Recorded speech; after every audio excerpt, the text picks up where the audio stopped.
生终究是被我毁了。安小鸟下线，死前一句话道出纯元皇后的死因。安小鸟求于延禧宫，罪行揭露后，父亲被判斩立决。甄嬛准备把这个消息带过去，让她也尝尝失去亲人的滋味，为当初害死梅姐姐付出代价。还没去就有消息传来，安小鸟主动提出见她，还找下人要了一盘苦杏仁。甄嬛知道她不想活了，安小鸟被掌过的印子没消，见嬛嬛前来，像是无事发生。姐姐来了，姐姐瞧着我，是不是老了许多？妹妹容颜依旧，只是心不似从前单纯了。因为在后宫的每一秒都无比难熬，甄嬛同情她，也憎恶她。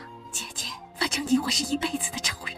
安小鸟怕不是嬛嬛的毒尾巴，这时候还想着一辈子的事情。甄嬛准备离开时，她用最后的力气说出纯元之死的真相。在皇后身边这么多年，她已经通过极其细微的线索猜到纯元皇后丧命的原因，但这时候甄嬛没有领悟到，以为她太恨宜修口出狂言。至此，安小鸟的人生也走到了尽头，在一盘苦杏仁旁边断气。甄嬛走出延禧宫，听到离妃娘娘没了的消息，眼里还是有泪的。紫禁城又带走了一条生命，能和她说话的人不多了。